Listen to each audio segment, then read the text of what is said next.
Jürgen, first of all, can we check the injury news, please? Adam Lallana, Emre Can and Joel Matip. How are they? Where are they at? Joel probably is out for the rest of the season. There's no doubt about that. Very serious, of course. Didn't still know why 100%. Watch it back in the game when it happened.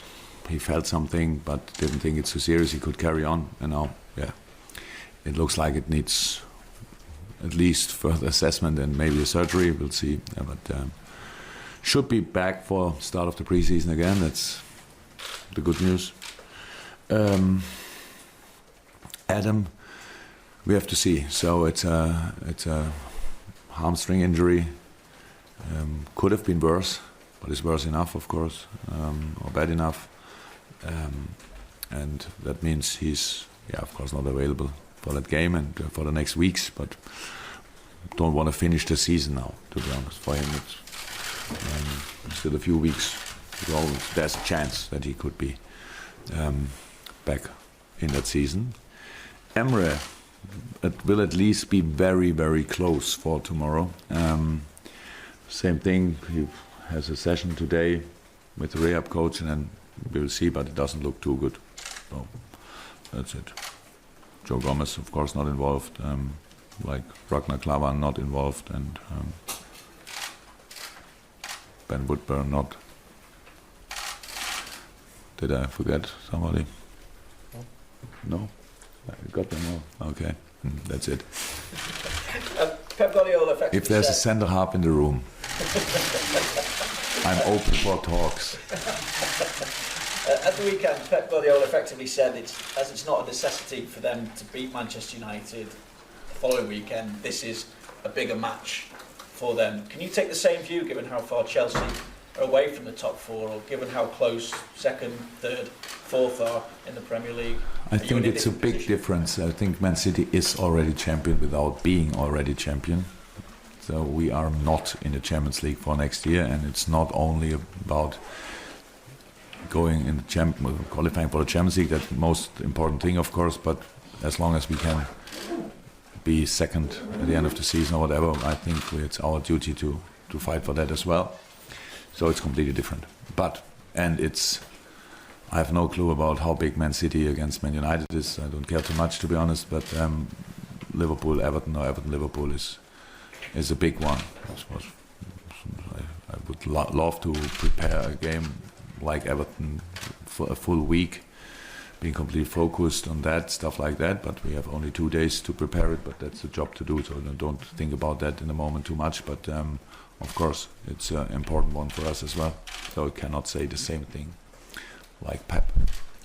When you go into a game like this, what do you take from that 4-3 victory here against Manchester City in the Premier League earlier this season? Not too much, only because it's what we did in the season in our good games was what we did in the game against Man City. Only maybe on a slightly higher level, more consequence in all the things. But that's what we have to do again. But it's we had other games was not similar, but.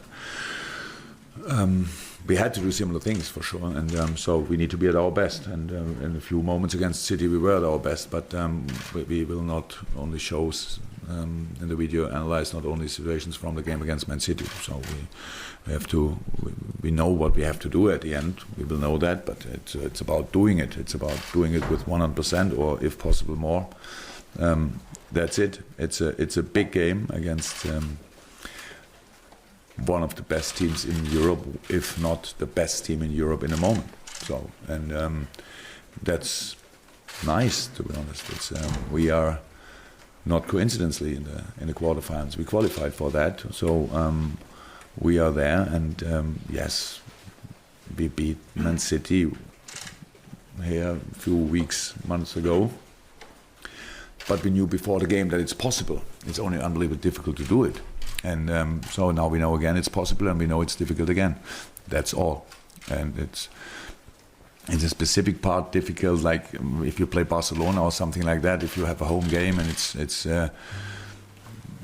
hoping of a clean sheet against Man City doesn't make too much sense. It's not. It is a way to defend them 95 minutes,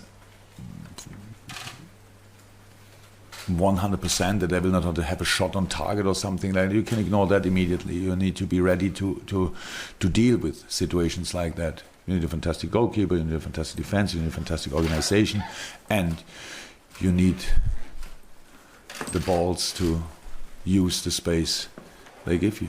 So that's it. We have to dig in 100%, but in all parts, in both parts, defensively and offensively, because they are, of course, because the pitch is too big to organize it perfectly for them as well. You cannot avoid everything, and with our skills we can cause them problems, that's clear, and they have the same chance, and that makes the game so interesting. So it's nothing decided before the final whistle is always true in this game, especially. That's it. We're going to go Simon PLP, then David from the BBC, and then I'll the overseas broadcasters. Jürgen, just to go back to Joel then, have you managed to speak to him? How is he, and how big a blow is it to you as well? It's a big blow, of course. It's not about it's Joel, and he's a very good player, and we need him, and we spoke about that a few times. We need all the boys until the rest of the season. Now already one is out, that's or two are out for more or less the rest of the season. That's not cool. But Joel took it. Like, he was surprised. He didn't think it will be that serious. Nobody thought that until we had a scan. Showed it to different people, and they all agreed. So yes, that's the case. And but he's already the recovery, if you want, started already. Now we organize all the next steps, and then he will be back one time. But if you then in the same moment miss Ragnar, which is not serious, but serious enough to be a big doubt for tomorrow. He had a good session today, but we have no chance to take the risk or whatever. They're coming. A lot more games are coming, and the season is not finished. So we need to be sensible in these situations and doing the right thing. That makes no better. And if Joe Gomez not in, not sure, 2-3 weeks maybe, and then the starting lineup, as long as nothing else happens, is completely fine. I'm completely fine with that. It costs us a few options to change, obviously. So whoever is a centre half here will not start. So only that's clear. But on the bench, probably I have space. So that's it. That's how it always is. The moment when you get the information is not really cool, but then you start dealing with it, and then now it's already done. We have to cope with it now. And as far as the pre-match build-up is concerned, we've seen famous European nights before in terms of the greeting that both your bus and the Manchester City bus might get. What difference does that actually make? You know, when the fans line the roads, what difference does it make to you and potentially the opposition? No clue what it's doing to the opposition, to be honest. No idea. For us, it's wonderful. It's great. It shows everything. It shows the passion.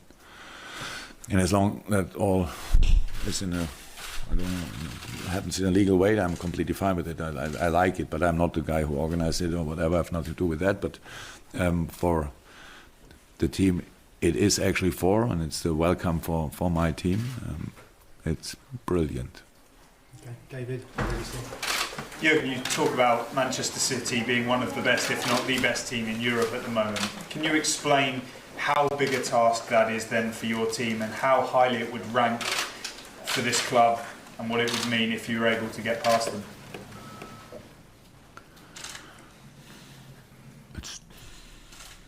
It's just a big job to do. That's how it is. But we wanted to come in this, to go in this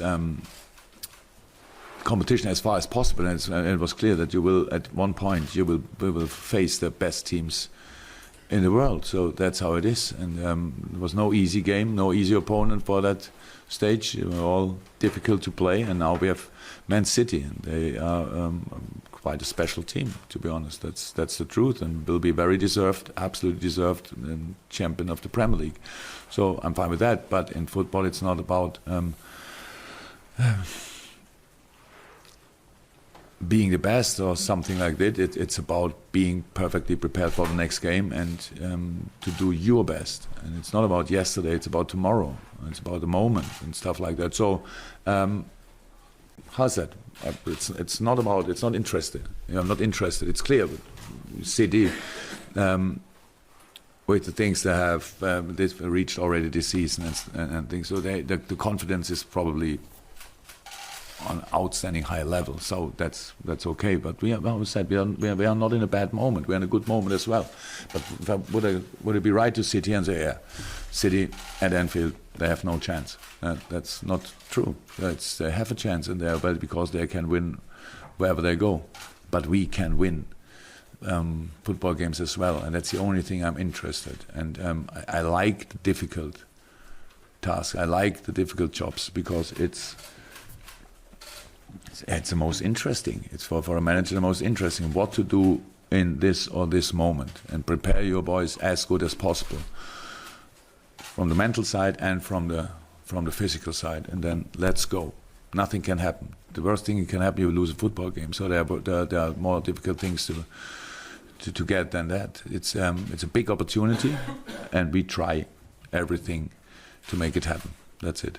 Of course, you've got a better record than any other manager in Europe against Pep Guardiola. So do you come into the game quite confident, and with the fans and the city behind you and the way your team are playing? I never beat Pep Guardiola. Was always my team, so I was lucky with having them and doing what they did. Yes, and if we can give a little bit of advice, then we do it. That's clear. But the record is not important. I think Pep is not worried about that record, and I'm not proud of it or happy about it. It's not important. It's only I knew before that things like this are possible. That's why I love that game so much, because it's possible. It's not if you can beat the best, it's enough for that day. Beat the best is really difficult to become, but if you can beat the best, it's enough for the day. And I think we can beat the best, but only if we work really hard and smart. And just one final question on the atmosphere also. Would you say this is the biggest game since you took charge of Liverpool? That depends to the game. Cannot say that now, but it depends to the game. But in terms of what it means for the city and the fans and the whole atmosphere around it? I don't think it's me to judge about that. It's only very important, because I take all games with 100%. I don't make the difference, so that's the only thing. If you prepare a game like the games against City or Tottenham, for example, it's always really exciting, because you have to be 100% concentrated, but there will be this or this little gap, and if you can do that, then it's just different. So I like it a lot, but at the end, is it bigger or not? That depends, I would say, to the result. At the end, it's not the importance is big, but Champions League is at the end one team will be happy. All the other teams which had good moments in the Champions League will be disappointed because they went out in the semis or lose the final or in the quarters or in the last 16. So that's it. You need to be prepared for that. We cannot make there's no reason to make the game bigger than it is. It is a big one. It's a quarterfinal in the Champions League. So no need for any other things. David, I'm conscious we are going to go. I'll come back to you if there's another one. Let's go around the room. Gentlemen, I think I've forgotten the name of the organisation. Possibly, if you'd like to ask you a question. Do you think that one reason that makes this game so special? That's the moment when you should stop. No problem. Do you think that one of the reasons that make this game so special for the whole world is that we have here two teams that don't give up their styles, their ideas, their way of playing, either playing home or away? Yeah. If you could. That's football. It's nice. It's good. You have to defend it all you have, wherever it is, very deep, very high, but whatever happens, you have to defend it. They are too good, and we are too good. Give us space, and we decide if we score or not. So it's a little bit lucky or not, whatever. But that's how it is. We are in front of the goalkeeper, whatever. That's how it is. That's the quality of my team, and they have that quality as well, and they have fantastic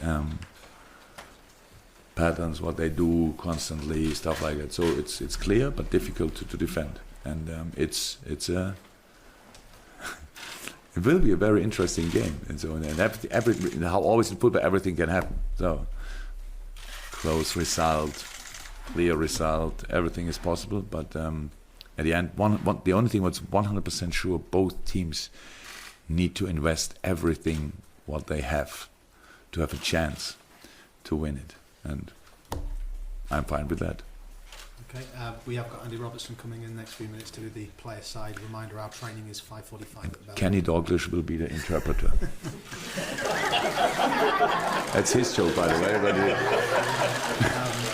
But Manchester City's press conference is here at 4:30 and their training's here at 5 and our training's at Melbourne. We're going to take the last couple from Mr. Klopp before we go. Zed from Being, if there's any others, please raise your hand and I'll try and get to you. Yes, Zed.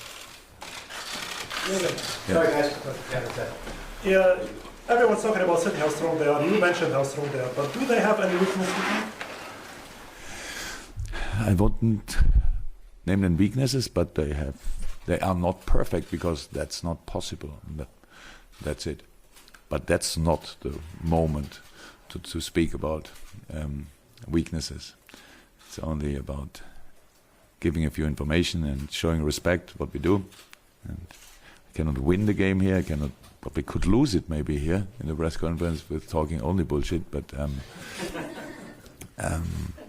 cannot win it here. So I'm happy when it's over and I can go back to my team. Okay.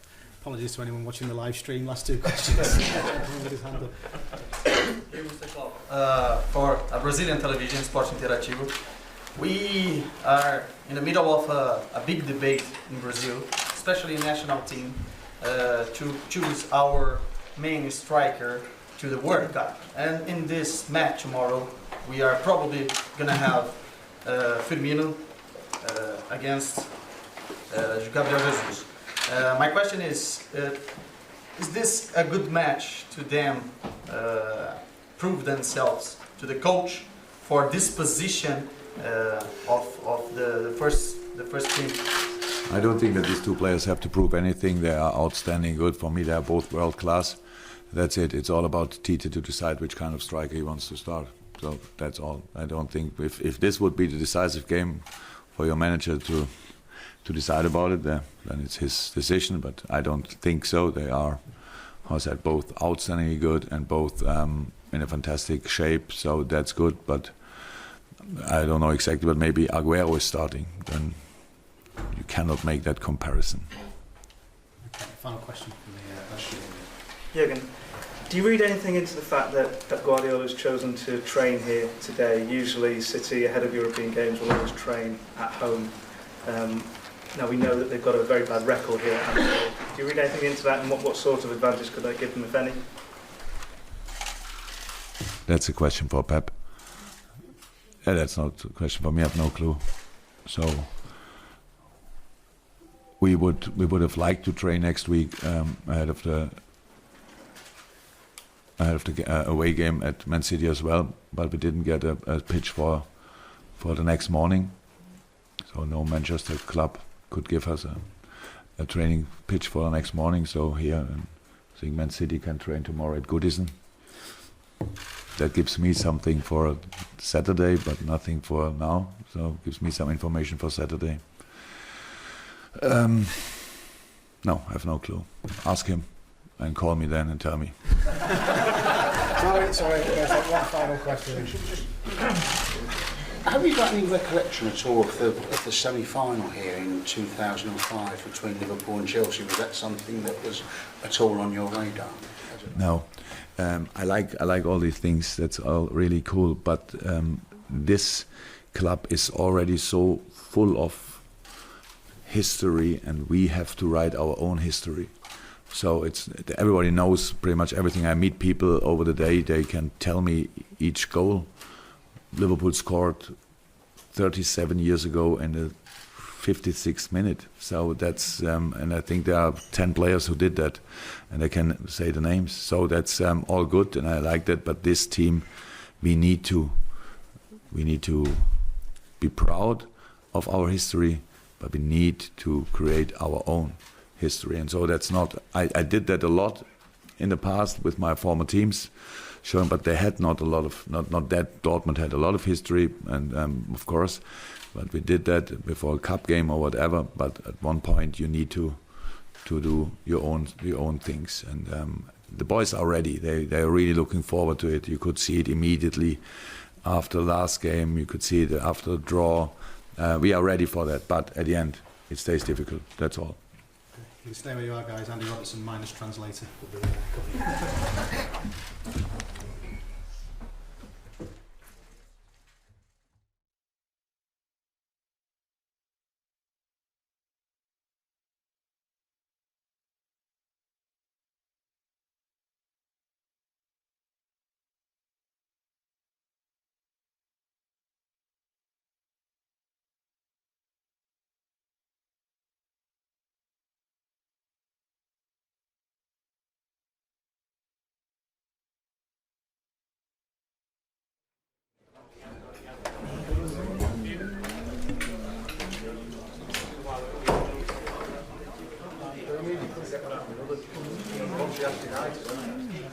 Oh, you did?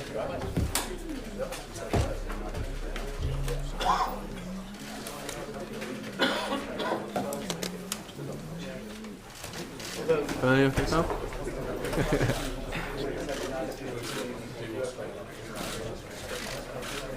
Make sure you edit that.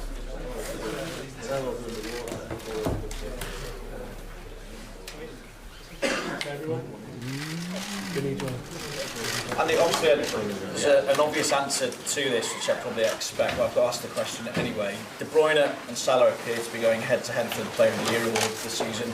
Who do you think should get it and why? Well, I'd give it to Mo, of course.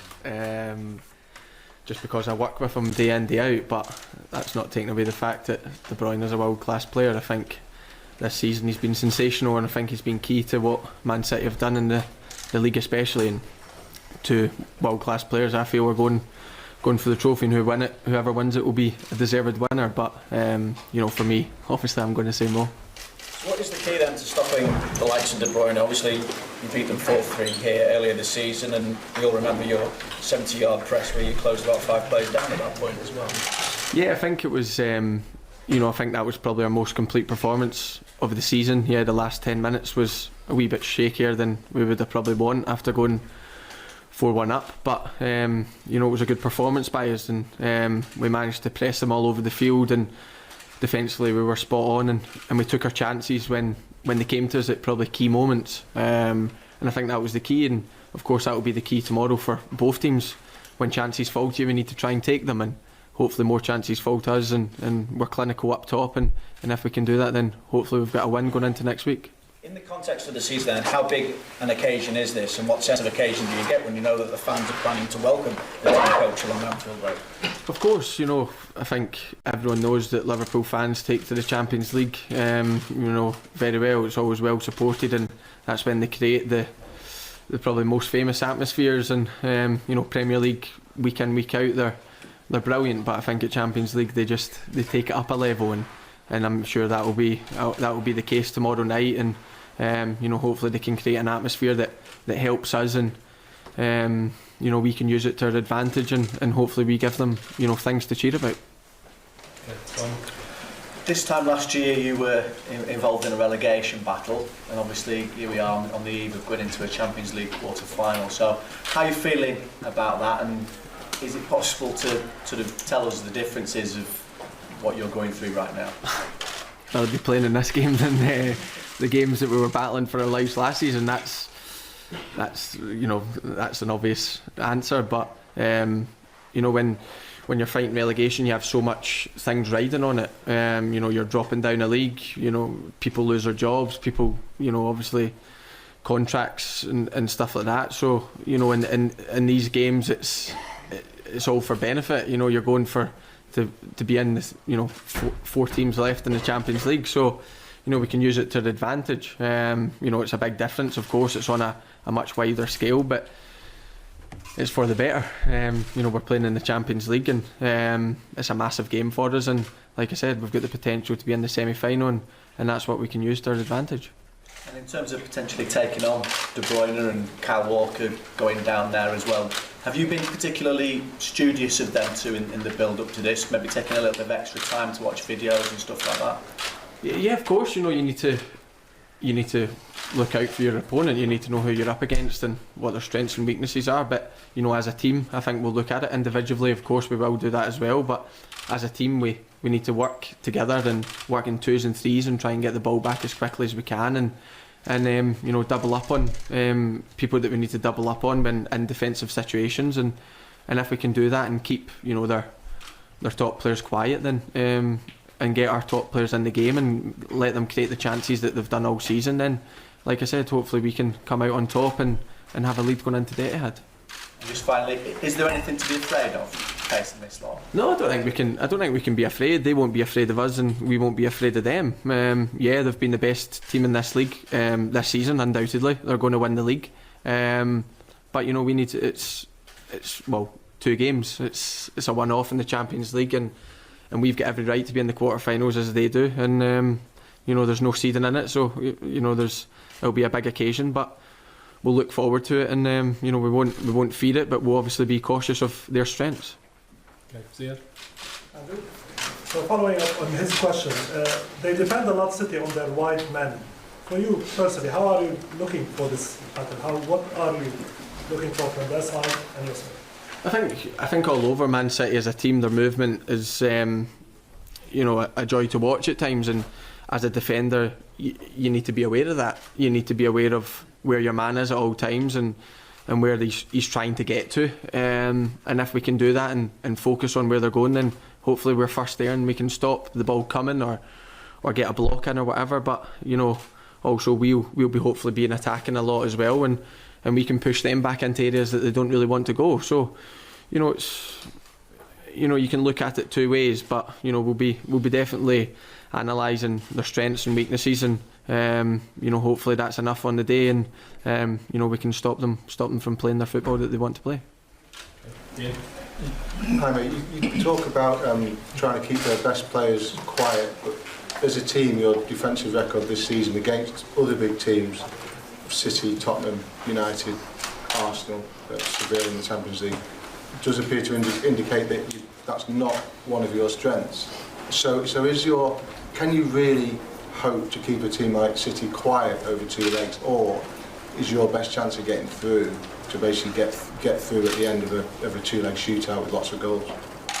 I think whether we get through with 2 legs that are high scoring games or whether we get through by a 1-0 aggregate, we're just looking to get through at the end of the day, and we believe that game by game this season we've been getting better and better defensively and attackingly, and hopefully we can show that. We'll be trying to keep it shut at the back. Loris will be trying to keep a clean sheet, and if you keep them at 0, then you've got more of a chance of getting through. That's just the way football is, and we'll be looking to do that, but also we've got to create chances and score goals. So we'll have a game plan over the 2 legs, and hopefully that's enough to get us through. You say you're improving, but the 2 goals at Old Trafford were not great goals, and the goal at Palace recently was not a great goal. Do you genuinely think that you're improving as a defensive player? Yeah, I genuinely do. Yeah, it's small mistakes that happen. I'm sure the City defences have made